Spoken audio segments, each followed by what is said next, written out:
जंगल में बहुत तेज बारिश हो रही थी। पूजा मौसी और रानू चिड़िया आपस में बातें कर रही थीं। पूजा मौसी, कई दिनों से बारिश बहुत तेज हो रही है और ये रुकने का नाम ही नहीं ले रही। हाँ, अब तो इसे बंद हो जाना ही चाहिए। तुम सही कह रही हो रानू। लगातार हो रही बारिश से सभी बहुत परेशान हैं और चिंतित भी। इतना कहने के बाद रानू चिड़िया उड़ती हुई एक पेड़ पर जाकर बैठ जाती है और उसकी नजर एक बकरी के बच्चे पर पड़ती है जो कि बारिश में भीगता हुआ कांप रहा था। अरे, ये बकरी का बच्चा तो ठंड से कांप रहा है। लगता है ये अपने घर का रास्ता भूल गया है। रानू चिड़िया ने इतना कहा ही था कि तभी उसकी नजर दो भेड़ियों पर पड़ती है। तो ये हमारे जंगल का तो नहीं लग रहा, यह तो किसी दूसरे जंगल का लग रहा है। रानू चिड़िया वहां से उड़ने लगती है और वह भेड़िया के पास पहुंच जाती है। कौन हो तुम? मैं अपने जंगल के सभी प्राणियों को जानती हूँ। तुम तो इस जंगल के नहीं लग रहे। तुम सही कह रही हो, मैं इस जंगल के नहीं हैं। हम कहीं दूसरे जंगल से आए हैं। बारिश हो रही थी, इसी कारण हमने सोचा क्यों ना थोड़ी देर यहीं पे रुक लिया जाए। बारिश बंद होते ही हम चले जाएंगे। उसके बाद वे उड़ती हुई बकरी के बच्चे के पास पहुंचती है और वे बोलती है, अरे बेटे, तुम यहाँ पर क्या कर रहे हो? मैं अपनी माँ से बिछड़ गया हूँ। बारिश के कारण मैं यहाँ पर आ गया हूँ। मेरी माँ ने तो मुझसे मना किया था, लेकिन मैं नहीं माना। इतना कहने के बाद फूट फूट कर रोने लगता है। रानू चिड़िया बोलती है, बेटा तुम रो मत, मैं तुम्हें तुम्हारे घर पहुंचा दूंगी सुरक्षित। और वहाँ पर एक छोटा सा लाल रंग का चिड़िया का बच्चा भी था, उसको भी वे अपने साथ ले जाती है। थोड़ी दूर पहुँचने के बाद ही उस बच्चे की माँ दिखाई पड़ती है और वह बोलती है, अरे बेटे, तुम कहाँ गए थे? मैं कब से तुम्हारा इंतजार कर रही थी। माँ, मैं अब से तुम्हारी सारी बातें मानूंगा। मुझसे बहुत गड़बड़ हो गई। अब मैं कभी भी तुमसे बिना पूछे कहीं नहीं जाऊंगा।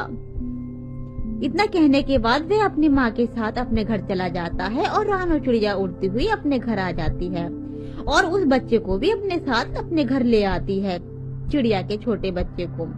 तभी वे पूजा मौसी से बताती है जंगल की सारी घटना के बारे में।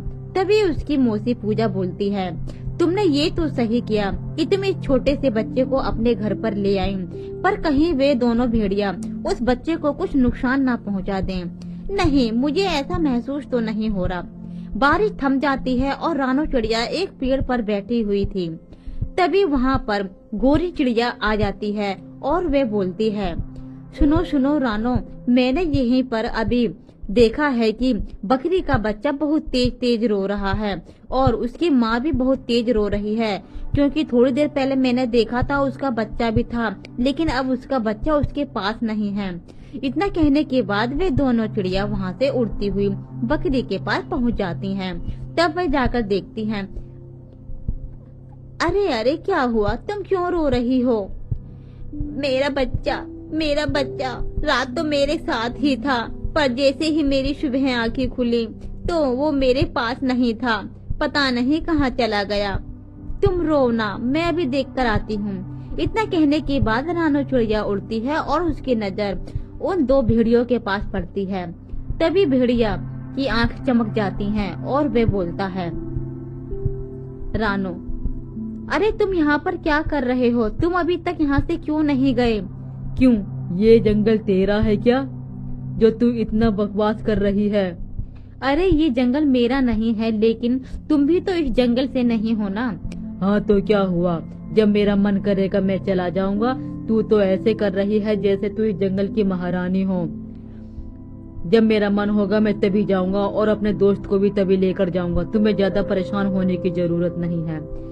लेकिन रानू चिड़िया को सारी बातें समझ में आ गई थी। वह वहाँ से उड़ती हुई शेर सिंह के पास पहुँचती है। तभी देखती है कि एक दूसरा भेड़िया उसके पास खड़ा हुआ था और वह बोलती है, महाराज महाराज, मैंने यहाँ पर एक भेड़िया को देखा है जो कि ये दोनों दोस्त थे। एक तो आपके पास आकर खड़ा हो गया है। हाँ, मुझे पता है, तू सभी जानवरों की मेरे से शिकायत करती है ना। ये तेरा ही वहम है।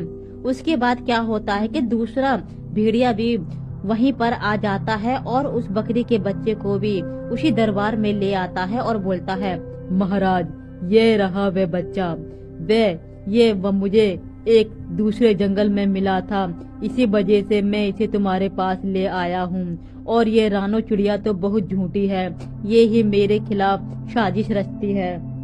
उसके बाद शेर सिंह उस चिड़िया को बंदी बनाने के लिए बोलते हैं और कहते हैं, तुम्हारी इतना साहस कि तुम मेरे सामने इस कदर झूठ बोलो, तुम्हें पता है ना कि मैं झूठ का बिल्कुल भी साथ नहीं देता, और तुम्हें अभी मैं बंदी बनाता हूँ। और वह अपने सहपाठियों से बोलता है और वे उसको बंदी बना लेते हैं और एक पिंजरे में बंद कर देते हैं। उसके बाद वे दोनों तो बहुत खुश थे। तभी वहाँ बंदर आता है और बोलता है, लेकिन उसकी बातें कोई नहीं सुनता। इधर वह वहाँ से जाता है और क्या होता है, ये सारा दृश्य गोरी चिड़िया ने अपनी आंखों से देखा था और वे तुरंत पूजा मौसी के पास जाती है और सारी सच्चाई बता देती है और कहती है राजा ने उसको बंदी बना लिया है। तब पूजा मौसी और वे दोनों सोचती हैं, हम तीनों जाते हैं और उसको पता लगाते हैं, उसकी सारी सच्चाई हमें बतानी होगी, क्योंकि वे भेड़िया बहुत चतुर और चालाक हैं। गोरी बोलती है, ठीक है, हम तीनों चलते हैं, इस छोटे बच्चे को भी अपने साथ ही ले जाएंगे, क्योंकि ये ज्यादा तेज उड़ तो नहीं सकता, लेकिन धीरे धीरे चलता रहेगा, क्योंकि यहाँ पर भी इसको खतरा है, क्या पता वे घूमता हुआ इधर ना आ जाए। वे इतना बातें ही करती हैं कि छोटा बच्चा बोलता है, हाँ मैं भी जाऊंगा। उसके बाद भेड़िया आगे आगे और वे तीनों पीछे पीछे उसका पीछे कर रहे थे। उधर वह छोटा बच्चा भी बेचारा पूरी मेहनत कर रहा था। इधर भेड़िया दूसरे जानवरों से मांस का टुकड़ा चुरा चुरा कर खुद ही खा लेता है। ये सारा दृश्य वे तीनों अपनी आंखों से देख लेते हैं और इधर भेड़िया पेड़ों के पीछे से गुजरता हुआ बकरी के बच्चे की तरफ बढ़ता है और बोलता है, रुको रुको, यहाँ रुको, तुम कहाँ जा रहे हो, तुम मेरे पास आओ। वे इतना बोलता ही है कि वे तीनों आपस में बैठकर वहाँ बातें करते हैं और पूजा मौसी बोलती है, तुम यहाँ से जाओ और राजा के दरबार में जाओ और उनको स्वयं बुलाकर लेकर आओ। वे सारा दृश्य स्वयं अपनी आंखों से देखेंगे, तभी वे रानो चिड़िया को उस पिंजरे से आजाद कर सकते हैं। उसके बाद गोरी चिड़िया वहाँ से उड़ती हुई राजा के दरबार पहुँच जाती है और बोलती है, महाराज महाराज, आप मेरे साथ चलो, मुझे आपको कुछ दिखाना है। अब मुझे तुच्छ चुटिया जैसी भी है उसकी बातों में मुझे यकीन नहीं है, तुम चिड़िया सभी झूठ बोलती हो, अब मैं तुम पे यकीन कैसे करूं? महाराज, यकीन की बात नहीं है, तुम्हें एक बार हमारे साथ चलना ही होगा। इतना कहने के बाद वे तीनों वहाँ से निकल पड़ते हैं और उधर पूजा मौसी भी आ जाती है और बोलती है, महाराज आप यही पेड़ के पीछे छिप जाइए, क्योंकि मैंने सुना है आपके तो दो शेर महाराज हैं, वे भी आ जाएं तो सही रहेगा। उसके बाद गोरी चिड़िया दूसरे शेर महाराज को भी बुलाकर ले आती है। तभी भेड़िया उस बकरी के बच्चे से बातें करता है, अब तू मेरा शिकार है, आज से हम दोनों तुझे खा लेंगे और तू हमारा ही शिकार था। अब तक तो हमने तुझे सिर्फ इसलिए छोड़ा था क्योंकि वह रानो चिड़िया बहुत चतुर है, उसको पहले अपने रास्ते से हटाना था और अब तुझे कोई नहीं रोक सकता हम दोनों का भोजन बनने से। ये सारा दृश्य पीछे से शेर देख रहा था और वह सोच रहा था, अब मुझे इसको रंगे हाथों ही पकड़ना होगा। उसके बाद वे सभी पीछे से छुपके से देखते हैं कि जैसे ही वह उस पर हमला करे, शेर उसे अपने पंजों से जकड़ ले। जैसे ही वह उस पर हमला करने की सोचता है, बकरी का बच्चा बड़ा मासूम था। तभी वहाँ पर दोनों शेर आ जाते हैं और वहाँ उनकी दहाड़ सुनकर वह चुप खड़ा हो जाता है।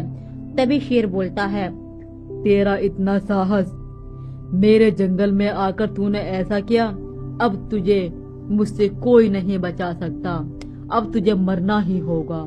उसके बाद वे दोनों उस पर हमला कर देते हैं और उसको वहीं पर मार देते हैं। उसके बाद वे दोनों शेर सभी पक्षियों से माफी मांगते हैं और कहते हैं आज से हमसे गलती हो गई, आज के बाद ऐसा कभी नहीं होगा। तुम सभी जानवरों की बातें हमको सुननी चाहिए थी। तो दोस्तों, अगर आपको कहानी अच्छी लगी हो तो हमारे चैनल को लाइक, शेयर एंड सब्सक्राइब करें और कमेंट में एक बार जरूर बताएं। आपका धन्यवाद।